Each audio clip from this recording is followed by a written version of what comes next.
जैसा पिछले क्लासों में हमने पारसी धर्म और अयोधी धर्म के बारे में पढ़ा, उसी प्रकार उसी अंदाज में आज हम 15वां अध्याय है मगध राज्य का उदय, यानी मगध राज्य का उदय कैसे हुआ, उस इतिहास को आज हम जानेंगे और किस प्रकार से पेपर में प्रश्न पूछे जाएंगे उसी प्रकार के प्रश्न को भी आज हम देखेंगे। ठीक है, चलिए अपना 15वां अध्याय आज हम चालू करते हैं।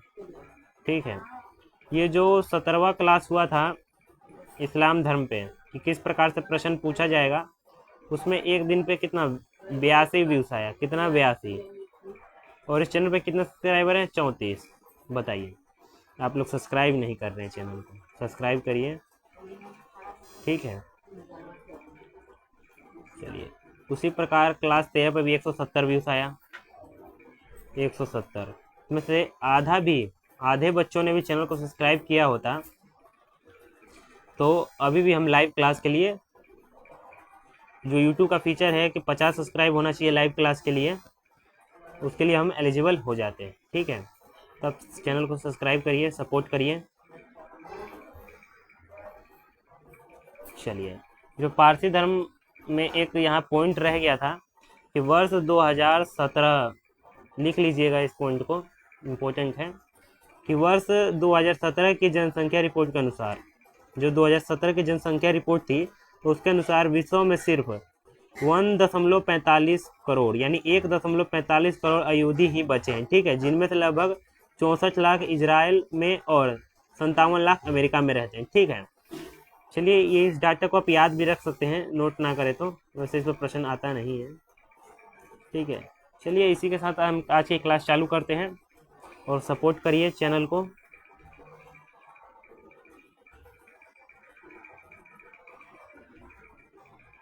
मगध राज्य के उत्कर्ष का मुख्यतः 3 वंशों का योगदान रहा।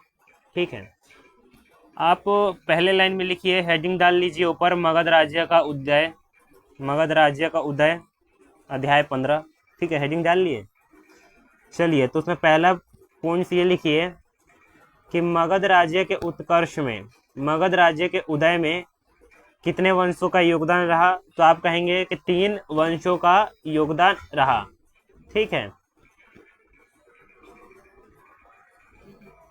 तीनों वंश का भी आप नाम लिख लीजिएगा, कौन सा वंश है। पहला है हर्यक वंश, कौन सा पहला वंश है, हर्यक वंश। दूसरा शिशुनाग वंश, तीसरा नंद वंश। ठीक है, ये जो 3 वंश है, ये तीनों वंशों का योगदान रहा है मगध राज्य के उदय में। ठीक है जी, इन तीनों वंशों का आप नाम लिख लीजिए। पहला हर्यक वंश, ठीक है, शिशुनाग वंश और तीसरा नंद वंश। यह मगध का सबसे प्राचीन वंश के संस्थापक, यहाँ लिखा गया है कि मगध का सबसे प्राचीन वंश के संस्थापक कौन थे, तो आप कहेंगे बृहद्रथ थे। कौन थे, बृहद्रथ। ठीक है, नोट्स में लिख लीजिए कि सबसे प्राचीन वंश, मगध का सबसे प्राचीन वंश के संस्थापक कौन थे, तो बृहद्रथ थे। ठीक है, चलिए, जरासंध बृहद्रथ का पुत्र था।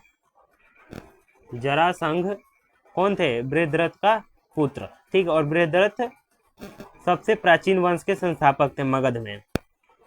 इसकी प्रारंभिक राजधानी मगध की, ठीक है, चौथा पॉइंट लिखिए आप कि मगध की प्रारंभिक राजधानी कौन सी थी, तो प्रारंभिक राजधानी थी गिरिव्रज। कौन सी थी, गिरिव्रज।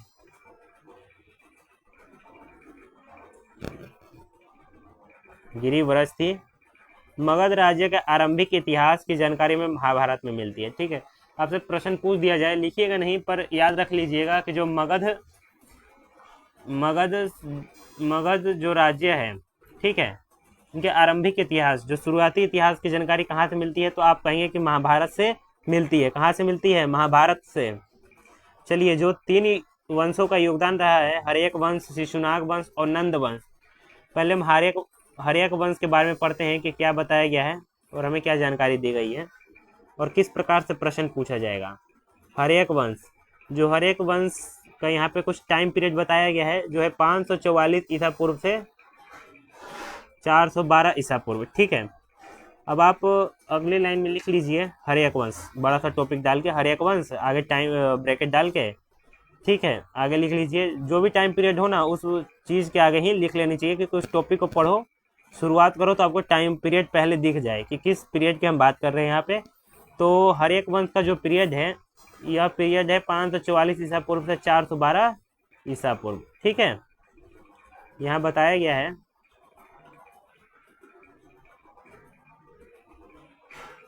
बिंबिसार, ठीक है, बिंबिसार 544 ईसा पूर्व से 492 ईसा पूर्व, बिंबिसार ने हर्यक वंश की स्थापना की, ठीक है।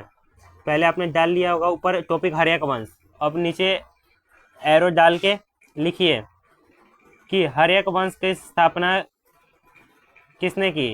हर्यक वंश की स्थापना बिंबिसार ने की, ठीक है। लिखते चलिए, नोट्स बनाते चलिए। बिंबिसार बौद्ध धर्म के अनुयायी थे। जो बिंबिसार थे वो बौद्ध धर्म के क्या थे, अनुयायी थे, गौतम बुद्ध का समकालीन थे, ठीक है, गौतम बुद्ध का समकालीन था। चलिए आगे क्या बताया गया है। इसने राजगृह को अपनी राजधानी बनाया, ठीक है। हर्यक वंश ने किसको राजधानी बनाया, राजगृह को अपनी राजधानी बनाया, ठीक है। चलिए, और उसका निर्माण भी करवाया। इस नगर का योजना कार्य वास्तुकार महागोविंद था। इस नगर का जो योजना कार्य कि कैसे योजना बनाई जाएगी, कैसे घर बनाए जाएंगे, कैसी गलियां होंगी, ठीक है, इस नगर में क्या चीज होगा, उन्हें वास्तुकार कहा जाता है। वह कौन थे, महागोविंद, ठीक है। इस नगर का योजना कार्य या वास्तुकार कौन थे, महागोविंद थे, ठीक है। यह प्रथम साम्राज्यवादी शासक था, यह प्रथम साम्राज्यवादी शासक था। यदि आपसे प्रश्न पूछ दिया जाए कि प्रथम साम्राज्यवादी शासक कौन थे, तो आप कहेंगे वास्तुकार महागोविंद जो थे, यह प्रथम साम्राज्यवादी शासक था।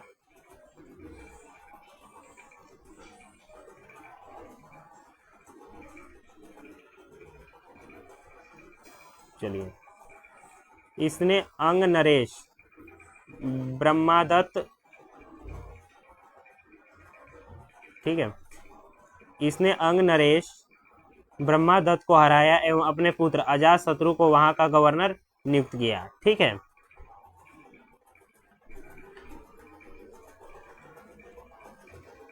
चलिए, इसने अंग नरेश कौन थे, ब्रह्मादत्त, ठीक है, को हराया और अपने पुत्र अजातशत्रु को वहां का गवर्नर नियुक्त किया। किसने, बिंबिसार ने, ठीक है। इसने कौशल नरेश प्रसेनजीत की बहन कौशला देवी से विवाह किया, ठीक है। इसने कौशल नरेश प्रसेनजीत की बहन कौशला देवी, इसे कौशला देवी से विवाह किया, ठीक है। इसने लिच्छवी राजकुमारी, जो लिच्छवी की राजकुमारी थी, चेललन्ना से विवाह किया, ठीक है, जिससे उनका पुत्र अजातशत्रु पैदा हुआ, ठीक है, जिससे उनका पुत्र अजातशत्रु पैदा हुआ। इसने यहाँ दो नाम दिया गया है, पहला कौशला देवी और चेललन्ना से विवाह किया, ठीक है। आप इन दो नामों को याद रखिए, और जिससे इनका पुत्र अजातशत्रु पैदा हुआ, ठीक है। चलिए आगे बढ़ते हैं। यहाँ बताया गया है प्रसेनजीत ने बिंबिसार को काशी दहेज में दिया, ठीक है। प्रसेनजीत ने बिंबिसार को काशी दहेज में दिया, ठीक है। अब आपसे प्रश्न पूछ दिया जाए कि बिंबिसार ने किनसे विवाह किया था, तो आप कहेंगे कौशला देवी, तथा इसने लिच्छवी राजकुमारी चेलन्ना से विवाह किया, जिससे उनका पुत्र अजातशत्रु पैदा हुआ, ठीक है। सारे डाउट कंप्लीट हो गया, यहाँ पे क्लियर हो गया। और प्रसेनजीत ने बिंबिसार को काशी में क्या काशी दहेज में दे दिया, ठीक है, क्योंकि प्रसेनजीत की बहन कौशला देवी से इन्होंने बिंबिसार ने विवाह किया था, ठीक है। इसने मद्र देश की राजकुमारी क्षेमा से विवाह किया, इसने मद्र देश की राजकुमारी क्षेमा से विवाह किया, ठीक है। उसने अपने चिकित्सक डॉक्टर कौन थे, जीवक, को अवंती के शासक प्रघोत जो पांडु रोग से पीड़ित था उसकी चिकित्सा हेतु भेजा। ठीक है, जीविक की शिक्षा तक्षशिला में हुई। ठीक है, जो उनके चिकित्सक थे जीवित, ठीक है, को अवंती के शासक प्रघोत जो अवंती के शासक प्रघोत वो पांडु रोग से पीड़ित थे। ठीक है, उनकी चिकित्सा हेतु यानी उनके इलाज के लिए चिकित्सक जीवक को क्या भेजा। ठीक है, और जीवक की शिक्षा कहाँ हुई थी? तक्षशिला में हुई थी। समझ में आया? इसमें यहाँ पे ये बताया गया है कि जो उनके चिकित्सक थे जीवक, कौन? जीवक, और जो अवंती के शासक प्रघोत थे उनको क्या पांडु रोग था, जो पांडु रोग से पीड़ित थे उनके चिकित्सक के लिए बिंबसार अपने चिकित्सक जीवक को उनके वहां भेजते हैं। ठीक है, और जो जीवक थे चिकित्सक डॉक्टर, उनकी शिक्षा कहाँ हुई? तक्षशिला में हुई। कहाँ? तक्षशिला में। चलिए, कोई डाउट हो तो आप कमेंट बॉक्स में लिख दीजिए, समाधान आपको बहुत जल्द मिलेगा, बहुत जल्द। इसके पुत्र अजातशत्रु ने 492 ईसा पूर्व में इसकी हत्या कर दी। इसके पुत्र अजातशत्रु ने 492 ईसा पूर्व में हत्या कर दी। किसकी? जीवक की। ठीक है,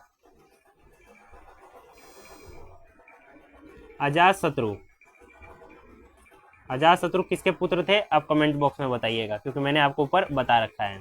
ठीक है, चलिए आगे क्या बताया गया है यहाँ पे? अजातशत्रु, आप जो टाइम पीरियड है उनके आगे लिख लीजिएगा, नाम के आगे लिख लीजिएगा। ठीक है,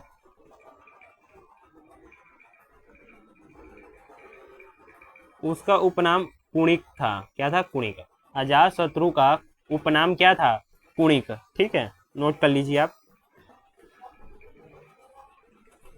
तथा इसके पितृहंता भी कहा जाता है, पितृहंता भी कहा जाता है। तथा इसे क्या कहा जाता है? अजातशत्रु का उपनाम क्या था? कुणिक। ठीक है, और इन्हें क्या कहा जाता है? पितृहंता भी कहा जाता है। ठीक है, चलिए आगे क्या लिखा है? अजातशत्रु 492 ईसा पूर्व में मगध की गद्दी पर बैठा था। ठीक है, अब ये नोट्स में लिख लीजिए कि मगध की गद्दी पर 492 ईसा पूर्व में कौन बैठा, या इस प्रकार लिख लीजिए कि अजातशत्रु बिंबसार का जो पुत्र था वो मगध की गद्दी पर कब बैठा? तो आप कहेंगे 492 ईसा पूर्व में बैठा। ठीक है, चलिए, इसने काशी पर भी अधिकार कर लिया था। इसने अपने पिता की हत्या गौतम बुद्ध के चचेरे भाई देवदत्त के कहने पर की। ठीक है, ये भी लिख लीजिए कि गौतम बुद्ध के चचेरे भाई का क्या नाम था? देवदत्त। ठीक है, उनके कहने पे अजातशत्रु अपने पिता की हत्या गौतम बुद्ध के चचेरे भाई देवदत्त के कहने पर की। ठीक है, नोट्स में लिख लीजिए। इसके मंत्री वशिष्कार ने वजी संघ में फूट डाल दी। ठीक है, अजातशत्रु ने वजी संघ को जीत लिया एवं इसके युद्ध में उसने रथमूषल एवं महाशिलाकंटक का प्रयोग किया। ठीक है, इस युद्ध में अजातशत्रु ने किसका प्रयोग किया? रथमूषल एवं महाशिलाकंटक का प्रयोग किया। ठीक है, लिच्छवी गणराज्य को अजातशत्रु ने मगध में मिला लिया। ठीक है, लिच्छवी गणराज्य को अजातशत्रु ने मगध में मिला लिया। ठीक है, लिच्छवी की राजकुमारी का क्या नाम था जिससे विवाह हुआ था? और उस राजकुमारी का नाम आप कमेंट बॉक्स में बताइए। ठीक है, क्योंकि प्रश्न पूछा जाता है इस पे। अजातशत्रु ने प्रथम बौद्ध संगीति का आयोजन राजगृह में करवाया। ठीक है, जब हमने बौद्ध धर्म का जो चैप्टर पढ़ा था, ठीक है, उसी में आप इसको नोट कर लीजिएगा। वहाँ पे जाके यदि खाली जगह होगा आपके नोट्स में तो वहाँ जाके लिख लीजिए कि प्रथम बौद्ध संगीति का आयोजन राजगृह में किसने करवाया? तो अजातशत्रु ने करवाया। और कहाँ करवाया? राजगृह में करवाया। ठीक है, अजातशत्रु की हत्या उसके पुत्र अजातशत्रु के पुत्र का क्या नाम था? उदायीन। क्या था? उदायीन।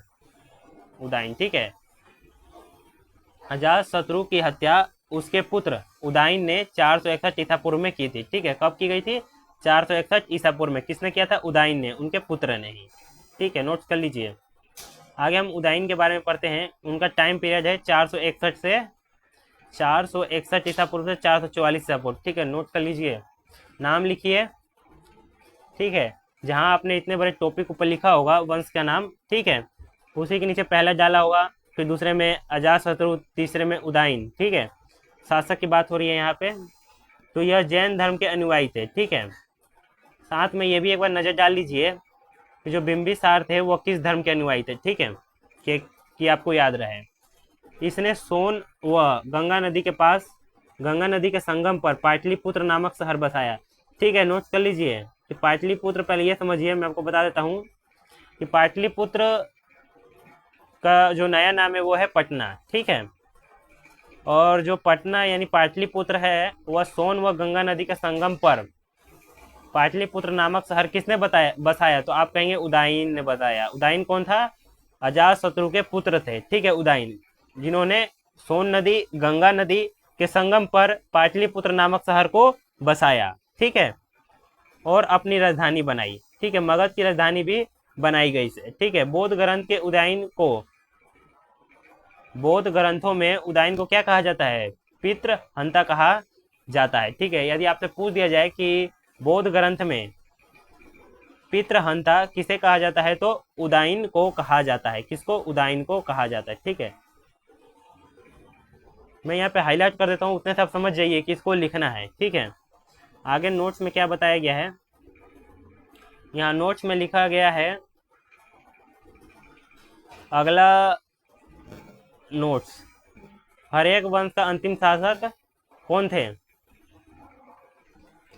हर्यक वंश का अंतिम शासक नागदशक था। ठीक है, हर्यक वंश का अंतिम शासक नागदशक, और प्रथम शासक अपने ऊपर लिख दी ही दिया होगा। ठीक है, अब जो अगला वंश है शिशुनाग वंश। ठीक है, हमने ऊपर हर्यक वंश को पढ़ा, अभी हम शिशुनाग वंश को यहाँ पर पढ़ेंगे। ठीक है, और जो शिशुनाग वंश का जो टाइम पीरियड है वो 412 ईसा पूर्व से 344 ईसा पूर्व। ठीक है जी, चलिए। मगध राज्य के उदय में 3 वंशों का ही योगदान है। ठीक है, चलिए अब दूसरा वंश है शिशुनाग वंश, पढ़ते हैं आगे हम। और टाइम पीरियड जो नाम है ऐसी ब्रैकेट डाल के आगे लिख लीजिएगा। शिशुनाग वंश, शिशुनाग नागदशक की हत्या उसके आमत्य शिशुनाग ने की थी। ठीक है, शिशुनाग नागदशक, जो हर्यक वंश के अंतिम शासक नागदशक थे उनका पूरा नाम था शिशुनाग नागदशक। ठीक है, की हत्या उसके आमत्य शिशुनाग ने की थी, उसके आमत्य शिशुनाग ने की थी। ठीक है, नोट कर लीजिएगा कि हत्या किसने की थी। ठीक है, तो आप कहेंगे आमत्य शिशुनाग ने की थी। शिशुनाग वंश की स्थापना शिशुनाग ने 412 ईसा पूर्व में किया। ठीक है, आप लिख लीजिए एरो डाल के कि शिशुनाग वंश की स्थापना किसने किया? शिशुनाग ने किया। कब किया? 412 ईसा पूर्व में किया। यहीं से जो टाइम पीरियड है शिशुनाग वंश का वो यहाँ से आरंभ होता है। इसने अवंती उज्जैनी, ठीक है, को जीत लिया, अवंती को जीत लिया, इसने वैशाली को जीत लिया और अपनी राजधानी बना ली। ठीक है, क्या वैशाली भी राजधानी बनाई गई मगध की। ठीक है, अगला यहाँ पे बताया गया है कालाशोक, यह शिशुनाग वंश के प्रावर्ती शासक था। जो कालाशोक था यह शिशुनाग वंश का प्रावर्ती शासक। लिख लीजिए शिशुनाग वंश का प्रावर्तिक शासक कौन थे? तो आप कहेंगे कालाशोक। वो क्या, कौन? कालाशोक। ठीक, इसने पाटलिपुत्र को पुनः अपनी राजधानी बनाया। ठीक है, इसने दूसरी बौद्ध संगीति का आयोजन कराया। ठीक है, यदि आपसे प्रश्न पूछ दिया जाए कि दूसरी बौद्ध संगीति का आयोजन किसने करवाया, तो आप कहेंगे कालाशोक ने कराया। ठीक है, एक बार जाके जो प्रथम बौद्ध संगीति का आयोजन था किसने कराया था उसको एक बार हाईलाइट कर लीजिए, उसको पढ़ लीजिए एक बार, तो दोनों आपको साथ में याद रह जाए। शिशुनाग वंश का अंतिम शासक नंदीवर्धन था। ठीक है, नंदीवर्धन था। जो शिशुनाग वंश के बारे में हमने पढ़ा, उनके अंतिम शासक कौन थे? नंदीवर्धन थे। ठीक है, चलिए अगले वंश की तरफ हम बढ़े तो अगला वंश है नंद वंश। ठीक है, अगला हम पढ़ें तो अगला वंश कौन सा है? नंद वंश। और नंद वंश का जो टाइम पीरियड है वो कितना से कितना है, नंद वंश का जो टाइम पीरियड है वो है 344 ईसा पूर्व से 322 ईसा पूर्व। ठीक है, चलिए। महाजन सॉरी जो मगध राज्य का उदय कैसे हुआ, उनमें 3 वंशों का योगदान रहा, हर्यक वंश, शिशुनाग वंश, नंद वंश। ठीक है, तो हमने हर्यक वंश को देखा, शिशुनाग वंश को देखा, अब हम नंद वंश को देखेंगे। और इसी के साथ इतना ही प्रश्न पूछेगा कि मगध राज्य का उदय कैसे हुआ। ठीक है, चलिए। महापद्मानंद यह नंद वंश के संस्थापक थे। ठीक है, लिख लीजिए नंद वंश के संस्थापक कौन थे, तो आप नाम लिख लीजिए। और यह नाई जाति के थे। ठीक है, और ये कौन से जाति से, नाई जाति से थे। चलिए, यह जैन धर्म के अनुयायी थे। ठीक है, सब वंश में लिखा गया है कि उनके संस्थापक कौन है और वो किस धर्म के अनुयायी हैं। ठीक है, आप सब लिख लीजिए कि आपको कोई छूटे ना। ठीक है, और यहाँ पे बताया गया है महापद्मानंद का दूसरा नाम क्या था, दूसरा नाम भार्गव था। ठीक है, क्या था, भार्गव था, दूसरा नाम भार्गव था। चलिए, लिख लीजिए, 3 पॉइंट हुआ है। खारवेल के आंतिक गुम्फा अभिलेख के अनुसार, चलिए यहाँ से मैं आपको याद दिला देता हूँ, जो हमने पहला अध्याय पढ़ा अभिलेखों के बारे में, उसमें हांती गुफा अभिलेख आया था। हांती गुफा अभिलेख में किसका उल्लेख मिलता है, तो कहेंगे खारवेल का उल्लेख मिलता है उसमें। किस में, हांती गुफा अभिलेख में। मैं आपको रिवीजन करा देता हूँ, याद रखिएगा कि हांती गुफा अभिलेख में राजा खारवेल का उल्लेख मिलता है के अनुसार कालिंग पर आक्रमण किया और एवं वहां नहरों का निर्माण कराया और वहां से जिनसेन की मूर्तियां लेकर आया। ठीक है, चलिए आगे बढ़ते हैं।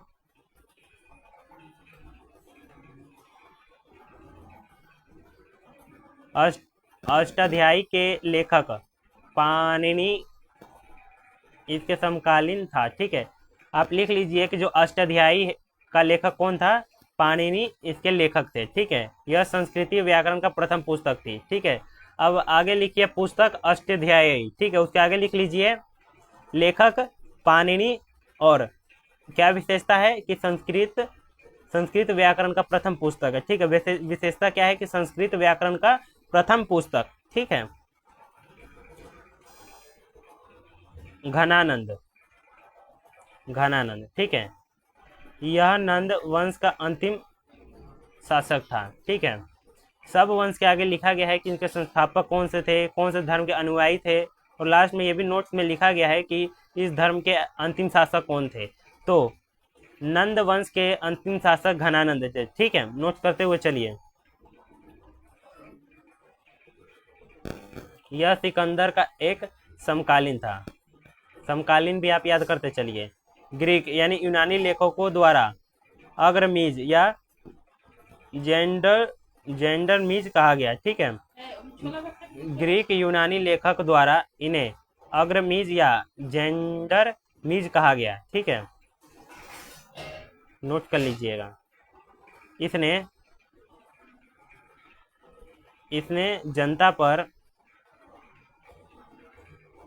इसने जनता पर अत्यधिक कर लागू किए तथा इसने अपने दरबार में चाणक्य का अपमान किया। ठीक है, चलिए, नंद वंश का विनाश चाणक्य और चंद्रगुप्त ने मिलकर किया। चलिए, ये भी आप लिख लीजिए कि नंद वंश का विनाश किसने किया, तो चाणक्य और चंद्रगुप्त ने मिलकर इसका विनाश किया। घनानंद की हत्या कर दी तथा घनानंद की हत्या कर दी। मगध पर एक नए वंश मौर्य वंश की स्थापना चंद्रगुप्त मौर्य ने की। ठीक है, मगध पर एक नए वंश की स्थापना हुई जिसे कहा गया मौर्य वंश, और मौर्य वंश के संस्थापक चंद्रगुप्त मौर्य। ठीक है, नोट कर लीजिए। और यहाँ पे घनानंद को ग्रीक लेखकों द्वारा इन्हें अग्रमीज और जेंडरमीज कहा गया। ठीक है, और इन लोगों ने जनता पर अत्यधिक कर लगाए। ठीक है, और अपने दरबार में चाणक्य का क्या किया, अपमान किया। चाणक्य का दूसरा नाम क्या है, कौटिल्य। ठीक है, उनका अपमान किया। फिर क्या हुआ कि नंद वंश का विनाश चाणक्य और चंद्रगुप्त ने मिलकर कर दिया तथा घनानंद की हत्या कर दी, और मगध पर एक नए वंश का उदय हुआ और वो वंश था मौर्य वंश, ठीक है। और उनकी स्थापना किसने की? चंद्रगुप्त मौर्य ने की, ठीक है। चलिए, इसी के साथ जो अध्याय अपना 15 है वो यहीं पे खत्म होता है, ठीक है। चलिए, मिलते हैं आपको अगले वीडियो में। चैनल को सब्सक्राइब करिए, वीडियो को लाइक करिए और दोस्तों के साथ शेयर करिए, ठीक है। चलिए, और अगले में हम 16वें अध्याय में सिकंदर के बारे में पढ़ेंगे। चलिए, आज के लिए इतना ही, मिलते हैं अगले वीडियो में।